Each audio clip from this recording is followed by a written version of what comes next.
double A, sa double B, ang tambalan ni Igan at Ali. Double A, sa double B. Tunay na pagbayan, walang personalan. Metro Manila Hataw! Hi, good morning! Hataw muna si Carlo Mateo, Simbahang Katoliko, maglulunsan ng tinaguriang Laudito? si Ano yan? conference. Si conference? Kaugnay ng epekto ng mga kalamidad. Kaugnay ng epekto ng mga kalamidad. Bakit laudito si Anong conference? ibig sabihin, Mateo? Yes, yung tato si conference, ito yung hango sa gawa ni Pope Francis. Ito yung pandaigdigang panawagan ng wake-up call upang ipaunawa sa sangkatauhan ang mga ginagawa nito upang sirain ang kapaligiran at kung ano yung mga dapat na maging hakbang. At kaugnay nga nito ay hinamon ni Manila Archbishop Luis Antonio Cardinal Tagle ang mga opisyal ng pamahalaan na dadalo sa Laudato Si Conference ng buong Ecclesiastical Province of Manila upang protektahan ang mga mahihirap na biktima ng mga kalamidad. Ayon sa kay Cardinal Tagle, hindi na bago sa mga Pilipino ang nakararanas sa taon-taon ng mga epekto ng kalamidad. Dulot na rin ang climate change at global warming. At ang ganitong komperensya, isasagawa ito sa De La Salle University sa Taft Avenue simula bukas hanggang 3 ng Pebrero. Inihalimbawa pa ng Kardinal ang mga nararanasan na papalakas na mga bagyo, yung mahabang panahon ng tag-init at ganoon din yung mga tagtuyot at ang malalakas na lindol na nagaganap din sa ibang mga bansa. Kumpiyansa si Cardinal Tagle na mahalaga at napapanahon ang pagpapalalim ng kaalaman ng mga mananampalataya patungkol sa nilalaman ng encyclical na Laudato Si ni Pope Francis. Ano pala yon? Laudato Si Mi Signore. Hindi laudito. Praise Laudato. be to you. Laudato Si Mi Signore. Praise be to you, my Lord. Yan. So may may linabas na encyclical si Pope Francis tungkol sa environment. Para ito sa kalikasan. Wake up call para sa atin. Lalo na, Ali, no? Hindi lang yung epekto, kundi ano yung mga dapat nating gawin. No? Ano yung mga dapat nating mga hakbangin. Ayon kay Cardinal Tagle, ang sama-samang pag-aaral at pagpapalalim ng pag-unawa ng mga mananampalataya ang magiging tugon sa kinakailangang pag-aalaga atong pagyayaman ng kalikasan na matagal nang naipagkait ng mga tao. Nanawagan din ng simbahan na makilahok ang may 700 delegado at nararehistradong dadalo nga sa Laudato Si Conference 2018. Inaasahan mga iba't ibang sektor ang makikisa sa pagtitipon na ito. Magsisimula nga bukas hanggang sa 3 ng Pebrero. Ako si Carlo Mateo, number 1 AM station sa Mega Manila, GMA Super Radio, DWB. Tunay na pambayan, walang personalan.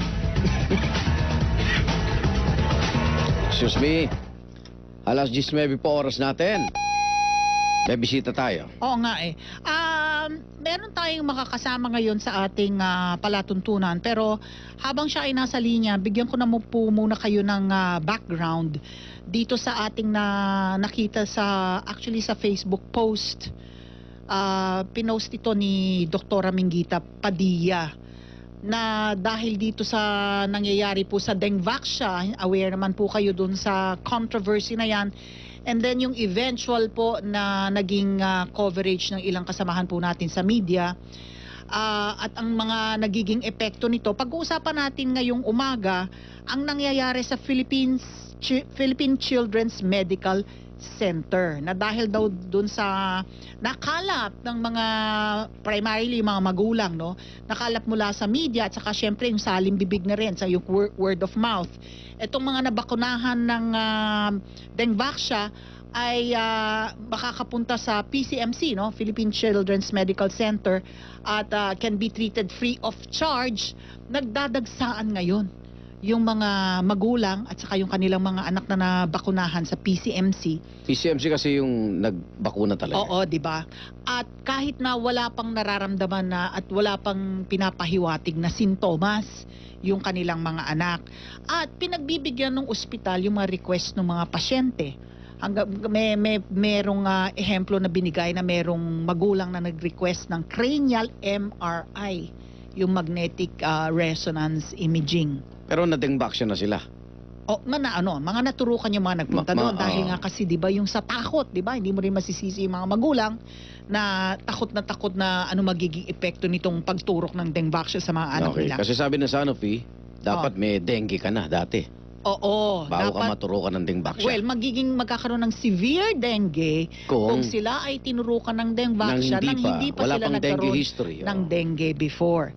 So ngayon, ang nangyayari ngayon, ang facts are, yung funds syempre, yung pondo, yung mga resources, manpower ng ospital ngayon, naka-directed ngayon para syempre ma-accommodate itong dagsa nitong mga pasyente na to. Pero inutos ba yun na magpunta sila sa Yun ang malalaman natin dahil nga kasi na-announce, nakarating sa mga magulang, free of charge, maaari silang pumunta sa PCMC at sila ay... Kasi 3 session yata yan eh. Yung iba hindi ko kompleto di ba? Kaya nga, 3 session yan. Nung lumabas yung Sanofi report, nakakaisang session pa lang yung iba. So yung iba hindi na tinuloy nga di ba? Kaya nga, anong dapat ba? Idiretso yung pangalawa at pangatlo? O hintayin yung... kasi suspendido yung yung vaccination program na yan eh. Kasama natin sa ating linya si Dr. Sonia Gonzalez, tagapagsalita ng Philippine Children's Medical Center. Magandang umaga po, Dr. Good morning. Sonia. Magandang umaga. Ito nga yung ating nakalap so far, no, na mga na pangyayari na nangyayari ngayon sa PCMC. Doktora, paano ba ang Nagpupunta ba dyan yung mga pasyente? Oo, nagpupuntahan sila dito sa amin. So ang ginawa naman ng PCMC, nagkaroon talaga kami ng aming parang contingency plan para sa mga pasyenteng nabigyan ng dengue. So meron kaming tinatawag na dengue lane. At lahat ng mga pumupunta nga rito na apparently naturukan ng dengue, pinapakita naman nila yung card nila na, at yun ang hinihingi din naman namin, yung card nila na tunay ngang nabigyan sila ng dengue. Meron kasing iba na may bakuna nga, iba naman, no? So iba yun. So ang mga nagpupunta rito, tinitignan naman silang lahat. Pero hindi binabakunahan uli, no? Ano yung Hindi. ginagawa niyo for them? So una-una kinukunan sila ng history. Okay. Tinatanong naman kung talaga anong mga nararamdaman. At meron ngang madami rin naman na talagang wala namang nararamdaman. Pero siyempre yung mga magulang, meron silang pangamba na baka nga magkaroon ng problema yung anak nila. Okay. So hindi naman namin sila tinataboy. So tinitingnan far, silang lahat. Dr. Gonzales, so far ho ba itong mga nagpunta dyan, walang yung pinangangambahang severe dengue, walang sintomas na wala naman. na-monitor Doon kayo? Sa halimbawa, sa isang araw na kunwari nakakita kami ng mga 100-160 patients, kung meron mang may dengue doon, Actually, ganun pa rin hindi ba? And then, pag nagkaroon nga ng lagnat, ganyan, tama lamang dalin sa inyo or sa health center pero, para may magka-lab test. Ang announcement naman po kasi, pwedeng pumunta sa mga pagamutan na pampubliko or government health centers or government hospitals. Hindi naman po specifically lang sa PCMC.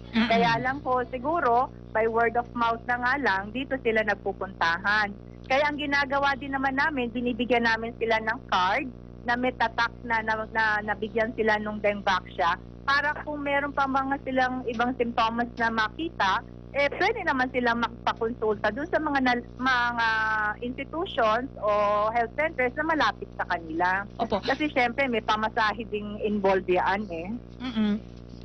May difference ba ang let's say sabihin na nating treatment kung anong gagawin nyo dun sa lumapit sa inyo kung kunwari nalaman nyo na nakaisang dose pa lang o yung nakumpleto yung 3 doses yung course ng treatment ng vaccination? Lahat naman ho sila kasi pinapayuhan. So kung meron silang mga sakit at that time na hindi naman dengue, ginagamot na rin sila. Kung kinakailangan silang i-confine para dun sa sakit na yun, kino-confine sila. Ito nga ho pumapasok doon yung aming medical assistance na kahit hindi sila nagkaroon ng dengue at this time, iba yung sakit nila, tinutulungan na rin po sila doon sa gastusin nila sa hospital. Dok, wala ba kayo na dokumento na yung naturukan ng dengue? Kasi di ba pag ang nakikita ko kasi naobserbahan ko, pag galing ng PAW, may sarili silang doktor. Opo. Sinasabi nga na nakitaan ng kung ano-anong sintomas dahil daw sa dengue.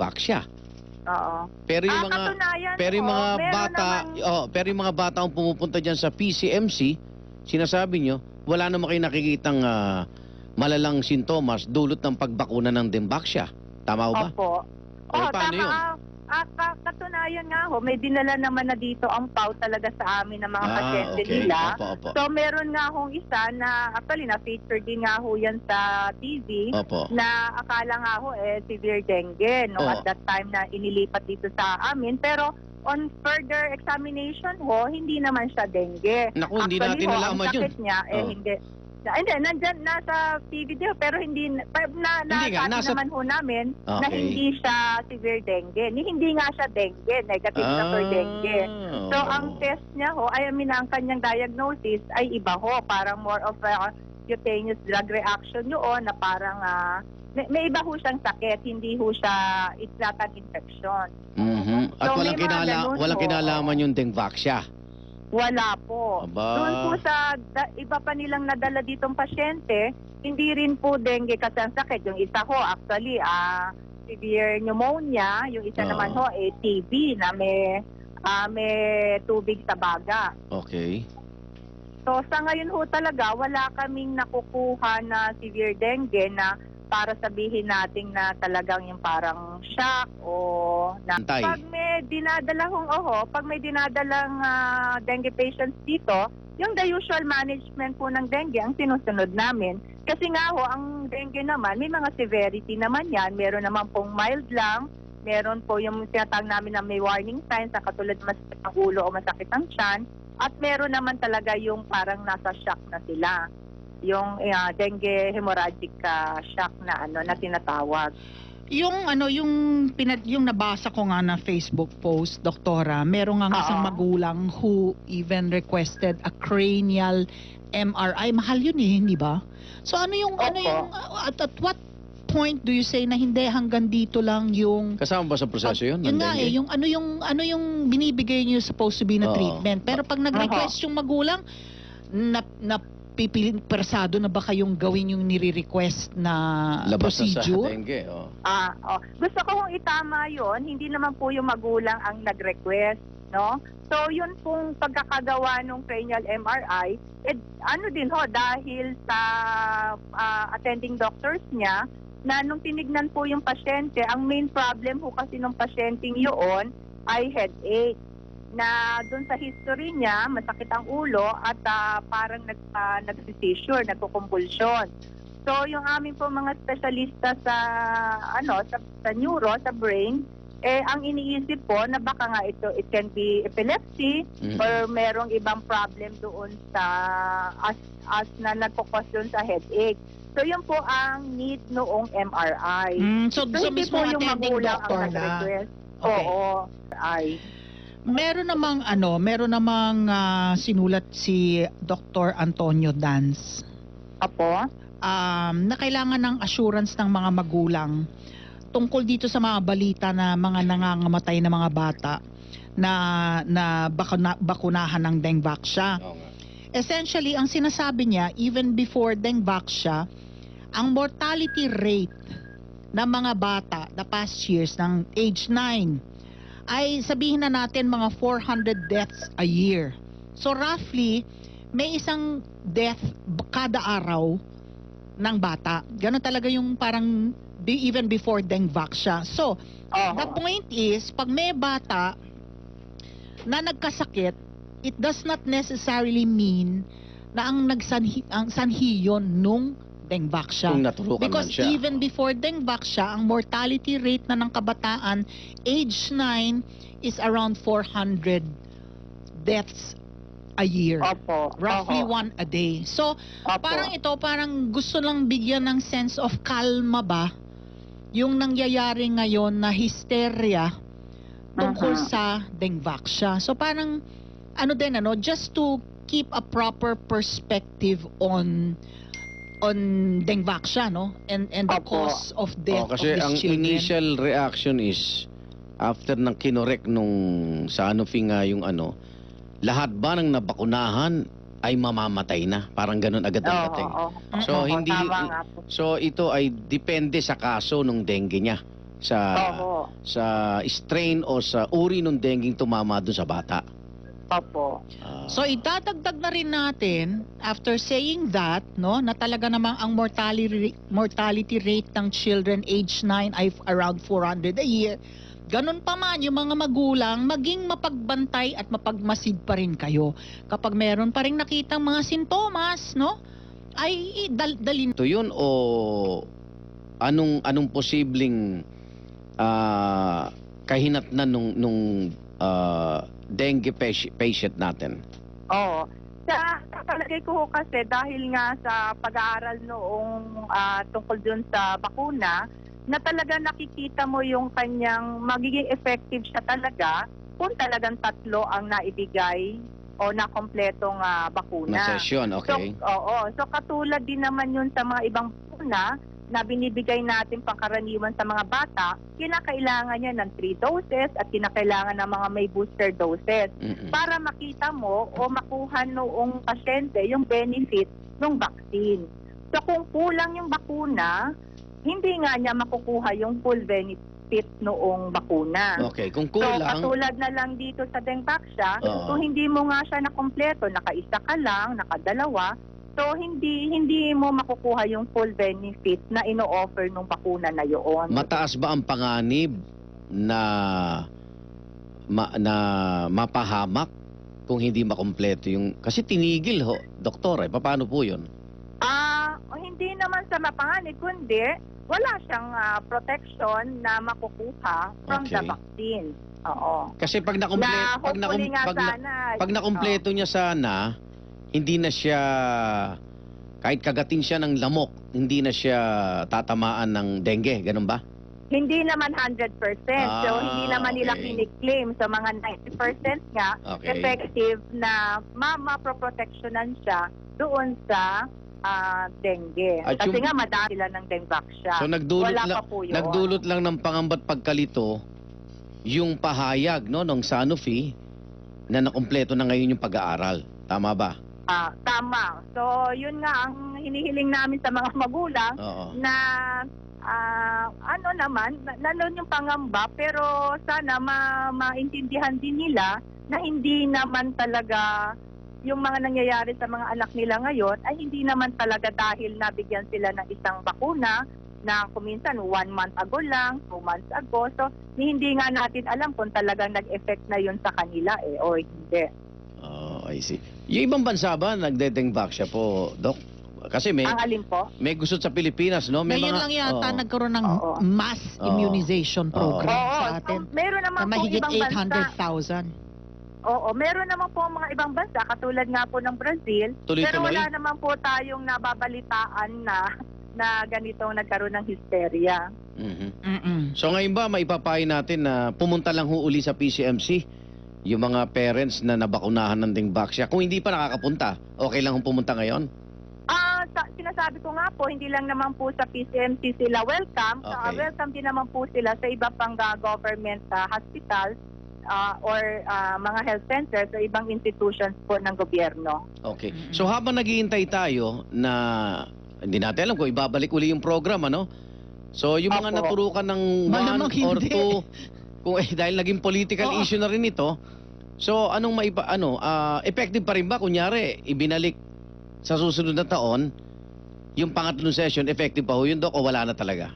Ang recommendation kasi nga ng manufacturer every 6 months. Ay, wala na. Hanggang Oo sa nga makakang anong period sa pwedeng ihabol. Kaya nga eh. Parang ganoon. So dapat ang gobyerno at ang Sanofi magtulong-tulong muna ngayon. Hindi ba? Oo. Na magbigay ng mas malinaw na policy kaugnay nito.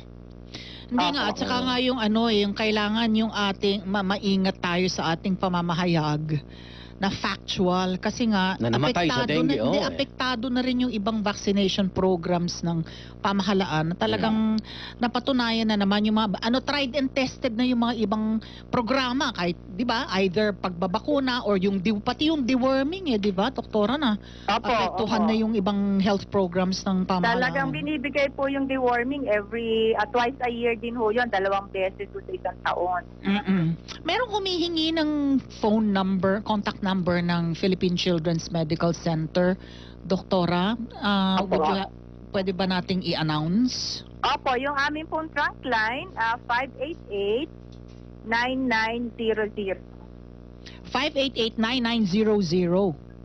Trunk line po yan. Yan yung kanilang trunk line. Doktora, maraming salamat po sa panahon na binigay niyo sa amin at pagsagot sa aming mga katanungan. Salamat, Doc. Okay po, walang anuman. Tagapagsalita ng Philippine Children's Medical Center, Doktora Sonia Gonzalez. Dengbak siya. Okay, oras mo natin mga kapuso, 10:30. Mga kapuso, maging maingat sa pagbiyahe, lalo na kung may dala kayong sariling sasakyan. Para safe ang pagmamaneho, i-check muna ang inyong sasakyan bago bumiyahe. Para masusi ang pag-check sa inyong sasakyan, gawing gabay ang acronym na Blow Baggets. B for brakes, L for lights, O for oil, W for water, B for battery, A for air, G for gas, E for engine, T for tires, at S for self. Ingat sa pagbiyahe at pagmamaneho, mga kapuso. Double A sa Double B, ang tambalan ni Igan at Ali. Double A sa Double B, Jeng Jeng, muna at balita, ang kulitang Okay, Super Radio Reporters nakahanda na Igan. Metro Manila Hotline! Ito. Yung jeng-jeng natin to kanina, Oo. yung pagsuspindi daw ng Malacanang kay Overall Deputy Ombudsman Melchor Arthur Carandang, unconstitutional at obstruction of justice. Hula ko nagsabi niyan, Isang hula lang! Antonio Trillanes. At impeachable daw yun, di ba? Hindi Sabi sila, niya. magkakilala ba silang dalawa? Ni Carandang. Di ba? Siya ba source, Nimpa? Nim Farabelo, good morning. Hindi, Good morning, Igan bakit Ali. nag-match yung bank, statement, no? Ay, di ba dinideny nila? Sabi, ano daw yun, invento. Alam ka namang aminin nila. Kaya nga, anong basis paano? ba't Dahil totoo yun, kailangan masuspindi ka, ganon? ewan ko. Sabi ni Senator Hindi kasi dininay ng AMLAC. Yun Hindi, nga matatawa ko, dininay ng AMLAC na galing sa kanila. Nung nakaraan, sususpindihin ka dahil hindi ka nagtatrabaho. Oo. Di ba? Ngayon. Sino si Carandang? Hindi, nung araw, mga gobyerno, sa mga opisyalis okay. ng gobyerno, Ali. Oo. Pag ikaw natambakan ka ng trabaho, sususpindihin ka. Ngayon, nagtatrabaho ka, Ay, hindi daw tama ang pagganap ng trabaho kaya sinuspindi. para ang dating ng palasyo kasi inimbento lang yung bank account ni Pangulo at ng pamilya niya. Ang sabi kasi ng Malacanang invento lang. Ngayon, Fake daw news, no? Si Carandang. Oo. Ba't si Carandang Kaya daw hindi naman magsalita? kaya daw nga pinaparusahan, grave misconduct, grave Dishonesty. dishonesty dahil naglabas daw ng information na mali. Naglabas daw ng false information. Paglabag daw yun sa Code of Conduct and Ethical Standards. Oo. Oo. Pero 'di ba, ang pino-question dito, ano pa man yung sinasabing violation itong si overall Deputy Ombudsman Carandang. Ang sinasabi, hindi siya pwedeng suspindihin ng Malacanang dahil may Supreme Court ruling pala noong 2014 pa Tama. na walang otoridad ang Pangulo na magsuspinde ng Deputy Ombudsman. Yung sa Ombudsman, definitely nasa hindi. Ombudsman's charter ba yon na dineclare unconstitutional ng Yun, Supreme oo. Court? Oo. Sa charter ng Ombudsman, Pwede. may authority ang Presidente na magpataw ng disciplinary action. Pero sabi ng Supreme Court, Kinwestiyon ni hindi pwede. Gonzales. Oo. So Gonzales versus Office of the President. Oo. Kaya lang, di ba may kaya nga sinasabi ngayon, dali na lang sa Supreme Court. Ulit, no? Kasi sinasabi, iba naman yung circumstances ngayon kesa nung Gonzales versus OP, Office of the President. Iba yung ano ngayon, iba yung, di harap niyo ulit sa Supreme Court. Tingnan natin kung anong Kaya, desisyon. At saka yung isa din, di ba, kung hindi pwedeng disiplinahin ng Office of the President yung Ombudsman, sinong didisiplina sa Ombudsman? Yung Deputy Ombudsman. Di ba? Oo. Yung Ombudsman din, sila din. Parang ano yan, issue din sa Commission on Audit. Sino mag-audit sa Commission on Audit? Diba? Oo. So yun ang mga tanong. Anyway, dumagdag Yung mga ano ha, ang boto noon sa Gonzales versus Office of the President, 8-7. Oo. Yung apat doon nakaupo pa rin, ano? Oo, yun ang Velasco, De Castro, Bersamin, Leonin. Sitting judges pa rin. Voted At saka, diba, against Malacanang noon. Oo, panahon ni Pinoy. Oo, ang sinuspend at that time ay yung police official, di ba? Kasi, ang concerned, yung police official, sinuspindi ngayon yung Deputy Ombudsman for yung molyo nila, yung for military and other law enforcement officers doon. Oo. Kaya naging question. Anyway, dumagdag si Opposition Senator Antonio Trillanes sa sumusuporta kay Ombudsman Conchita Carpio Morales na tumatangging ipatupad ang suspension order ng Malacanang laban kay overall Deputy Ombudsman Melchor Arthur Carandang.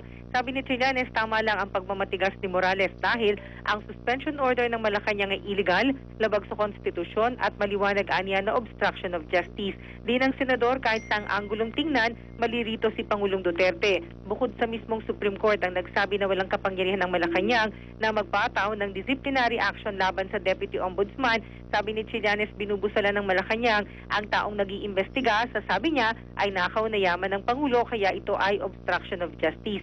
Samantali balak namang kasuhan ni Trillanes si AMLAC Executive Director Mel Georgie Racela.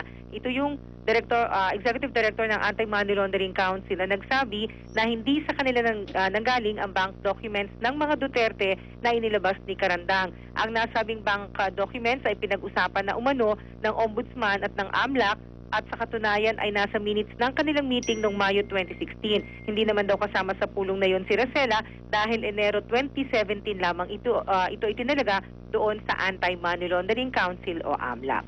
Ako si Nim Paramilo ng number 1 AM station sa Mega Manila, GMA Superario. Tuloy. Igan. Ano ni Ricky daw yan? Karandang? Ay, hindi ko alam. Distant relative. Tinanong ko yung si Dr. Rahani, yung nanay ni ano. Distant relative. Yun, hindi ano. So, hindi malapit. siya dilawan. Yun. Balik sa inyo, Igan, Ali. Mga Japanese engineer nasa bansa para isagawa ang system audit ng MRT! Ano, Yan ba yung independent third party? Independent ba yan o Audit? yung dating ano? Teka muna, provider? bakit kumilos si GM Cruz? Bakit niya nilagyan ng signaling system yung Dahlia na bagon? Sinong Cruz? Ba yung Garcia. pangalan ng ano?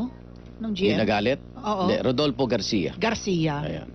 Si GM Garcia, bakit nila nilagyan ng signaling system yung mga bagon nang hindi man nila hintayin matapos yung system audit Duda ko hindi niya alam. ng third party independent? Duda ko hindi niya alam talaga. Diba, Glenwego? Good morning. Ay, good morning sa inyo dalawa, Igan at Ali. Oo nga nasa bansa na ngayon yung may 50 engineers at eksperto mula sa Japan International Cooperation Agency o JICA para magsagawa ng system audit sa MRT-3. Ayon kay DOTR Undersecretary for Rails, TJ Batan, aalamin ng mga Japanese expert kung ano-ano yung mga nararapat na hakbang o restoration works ang kailangan sa MRT. Kumbinsido naman si Batan na ngayong Pebrero, madarag dinagdagan na ang mga biyaheng tren kasabay ng inaasahang pagdating ng mga in-order nilang spare parts para sa MRT. Sa ating latest na Bantay Bagon, 10 coaches ngayon ng MRT ang tumatakbo. Ako si Glenn Huergo ng number 1 AM station sa Mega Manila, GMA Super Radio. TCWB.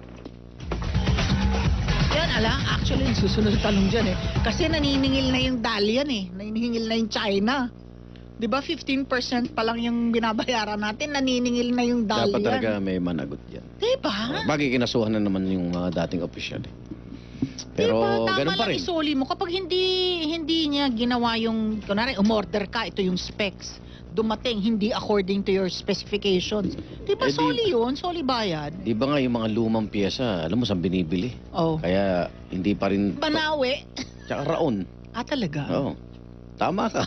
Pero sa raon, mga second hand. Diba? Mga nililiha para tumugma. Di ba may ganun na nangyari? lang tayo, Naku, malaki yung tornilyo. Lihain natin. Oo.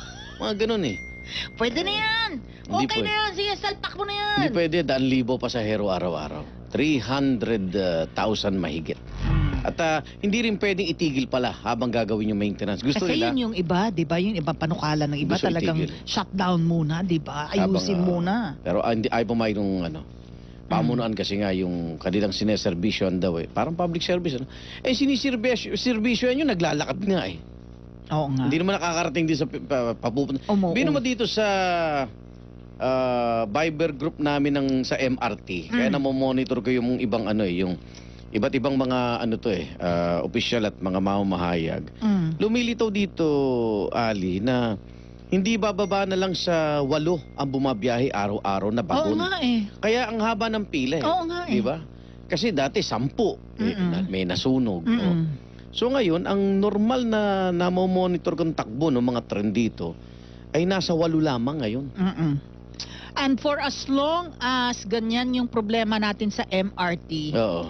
ang ang mabuti naman, naglagay sila ng point-to-point buses. Na ang ridership, maganda ngayon, na raw 10. ang ridership, Igan. Oo. No, yung mga kababayan natin na binigyan ng option na, ang haba masyado ng pila pupunta sa pagsasakay ng MRT, mag point-to-point bus ka. Maganda, may hagad, Igan. May escort. Kasi yun dati ang problema nababalahaw sa traffic din, di ba? Magbubus ka, ayaw nila. Late na silang masyadong matagal. Linagyan ng escort. Di may hagad ngayon. Di ba? Yung P2P, Yan. point-to-point bus. At ito pala, latest ngayon, kaninang alas 10 ng umaga, 10 tren ang bumabiyahe. Yan. Oy, sabi ni Scorpio Boy, BB, DZBB, Bantay Bulkan, Bantay Bagon, parehas umuusok. Bantay buwan kami kagabi, baka kalimutan mo. Oo. Pero hindi umuusok yun Bantay buwan kami. Ako meron akong binabantayan buwan, direct. Buwan yan? Oo, tingnan mo yung binabantayan kong buwan, direct. Tingnan mo to. Asa na yon? Papakita ko sa inyo yung binabantayan kong buwan. Tingnan mo, direct. Tingnan mo yung binabantayan kong buwan. Tingnan mo. Wow! Grabe! Yan ay super blue blood. Lahat na ng kulay. Yung apo ko, tingnan niyo mukhang buwan. Yan ang binabantayan kong buwan kagabi. Kita mo, idikit mo pa sa mukha mo. Mukha ng solar eclipse. Kabaliw Ayan. din. Grabe, Ali, Lola ang mga talaga. mukha mo. Kaya magbabalikan na. Ano tayo? Double hits. Double B, bantay, bata. Bantay bata. Ng apo mo. Bantay apo, no? 10:45. Double A sa Double B, ang tambalan ni Igan at Ali. Double A sa Double B, Jeng Jeng. Kapag sa balita, yan ang aming anata. DZBB Super Radio 594. Laging naka-alerto, serbisyong totoo. DZBB, walang kinikilingan, walang pinoprotektahan. Serbisyong totoo lamang, walang iwanan. DZBB.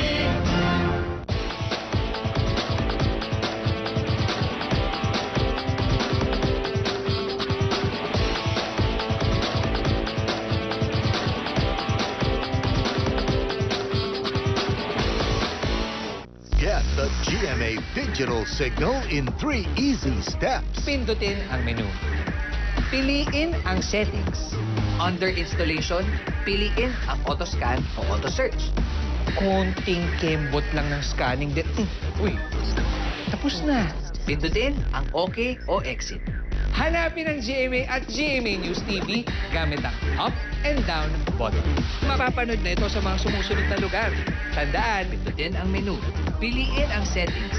Under installation, piliin ang auto scan o auto search. Pindutin ang OK o exit. Hanapin na ang GMA at GMA News TV gamit ang up and down buttons. Scan at manood na. Double A sa Double B, ang tambalan ni Igan at Ali. Double A sa Double B. DZWB, number 1 sa Mega Manila. Our present Constitution, drafted by the 1986 Constitutional Commission, is, I repeat, the best in the world, even with all its imperfections.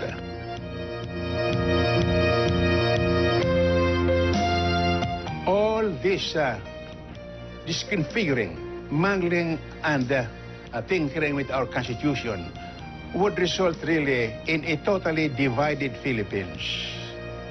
Federalism, as a matter of fact, would constitute a vehicle for politicalization, resulting in the control of our country with many political dynasties. So you'll have feudal lords and feudal states. Our people will suffer double taxation. The government of the states would impose the so-called state taxes. The central government would impose what we call the federal taxes.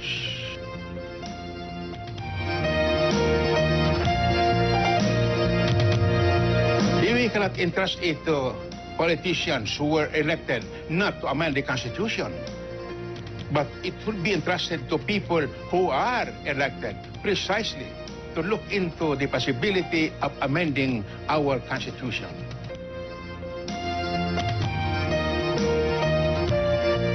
DZWB, number 1 sa Mega Manila.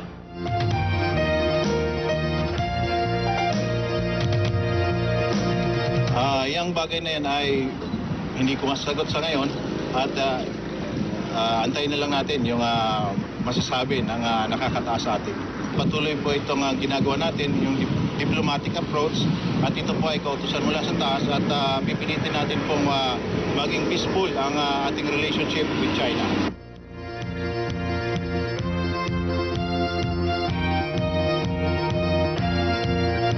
Maganda po ang relasyon ng ating mangingisda sa lugar dito sa Baho de Masinloc kumpara po sa dati.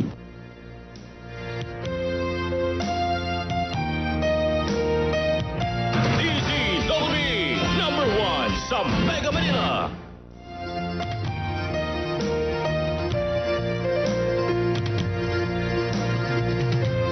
Currently po sa batas natin, talagang wala dapat saysay talaga lahat ito eh.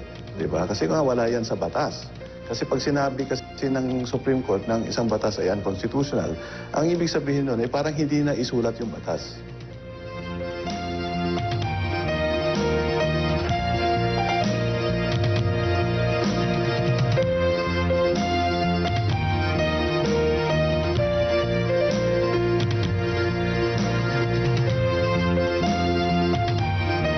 Ang legal dito, yung community sa baba noon, pwedeng, yung hindi tinatamaan, pwedeng tamaan na.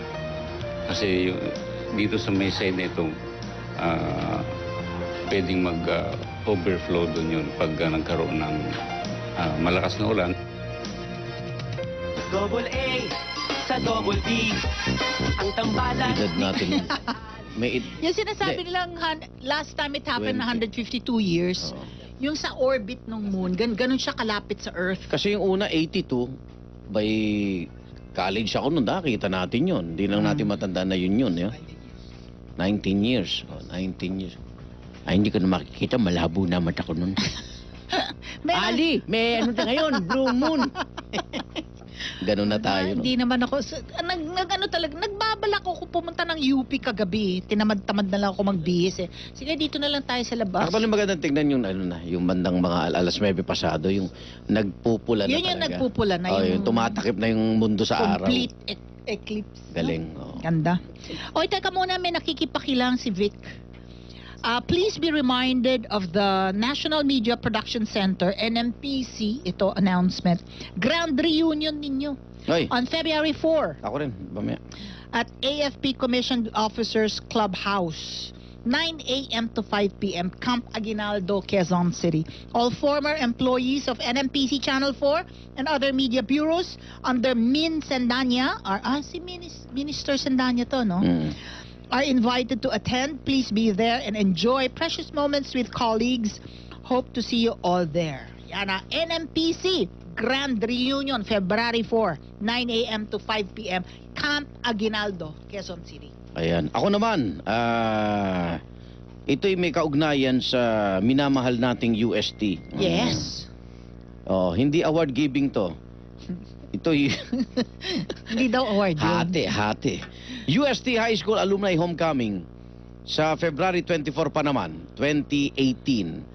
UST Gym calling all Silver Jubilarians. UST High School Batch 93. Kailan yan? Kailan? February 24. Malapit na yan. This month. February 1 ngayon. Oo. Malapit na. First, unang araw ng Pebrero. Oh. Love month.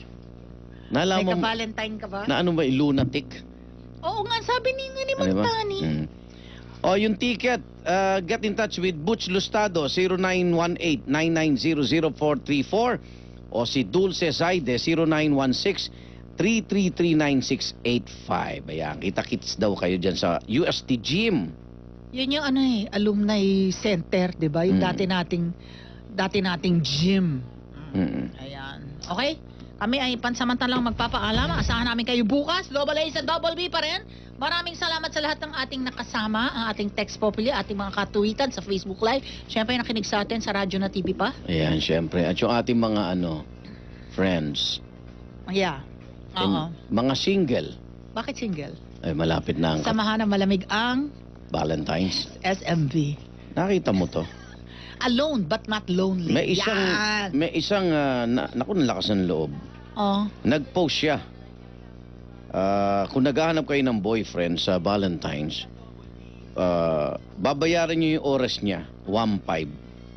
1,500 a month? Yeah, si Manny. Seryoso? Pinost niya yan? Kung gusto mo ng Valentine? Valentine's BF for rent, 1,500. Arkilahan mo nga. Sabi niya, wala nang intro, date agad. Ito, ang aking, parang bagay na bagay sa kanya aking text pabaon. Igan. Sige. Ano pala niya?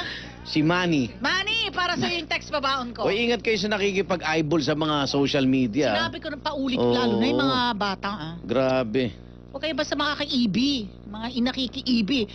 Sa chat nyo lang sa Facebook, tapos makiki-eyeball kayo, Congratulations nga pala yun sa barangay chairman nung barangay sa Tondo. Yung nahuli yung nagpakita ng ari dun sa 16-year-old, di ba?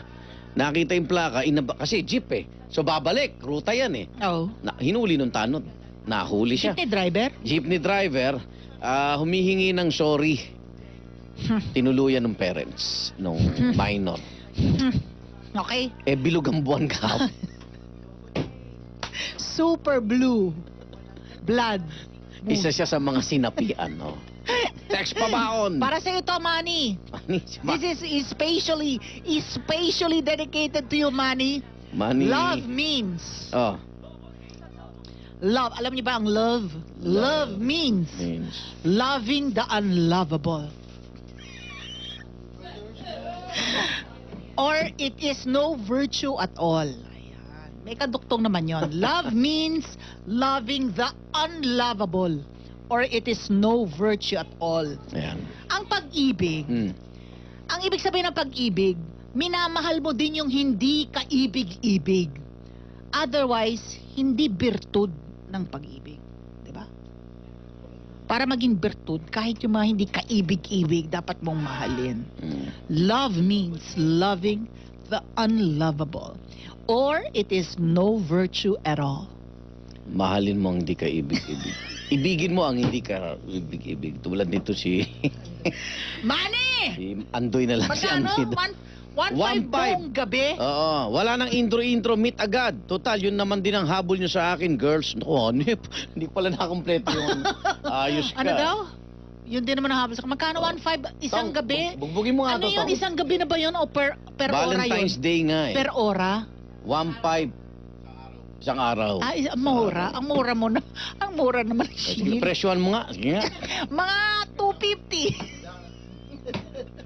Sobra ka judgmental. Hindi, per hour. Per hour. Per hour. Hindi. Per hour may metro. Hindi, kung siya hindi ka ibig-ibig, dapat siya libre. Hindi, dapat ganito, Manny. First 3 hours. Para pag-type ka, di ba, ganun dapat. Ang Tapos unang lakas tatak mo- umorder, no? Ang lakas umorder, no? Ay, hindi. Teka muna. Ako pa rin magbabayad ng in-order? Hindi, dahil mahal kita, eto, deng back siya, ha? Para pag nilam mo ka. First 3 hours, 500. Every additional hour or part thereof, Ayan ha, negosyo yan, negosyo yan. 150. Expert yan si Ali. Para pag Makinig ka. okay ka, tatagal yung gabi. Di ba? Pero... Pero papaparlor pa Sige to. na, Paalam ka na. Uy, ang hirap tuloy sumegway sa God is good. God is love. Seguin mo na. Lagi namin paalala ni Igan sa inyo kahit ano pa yung mangyari sa Valentine. God is love. Yan, of course. God is good. All the time, all the time. Yan. Hirap Thank you, tuloy Lord, ha? sumegway. Ingat kayo. Love you! Okay, tayo 24 oras mamaya. Double A sa Double B, ang tambalan ni Igan at Ali. Double A sa Double B, Jeng Jeng, muna at balita. Ang kulit, ang saya ng umaga. Mismo, pinagparis ng tadhana. Ang kulit, ang saya ng umaga. Double A sa Double B.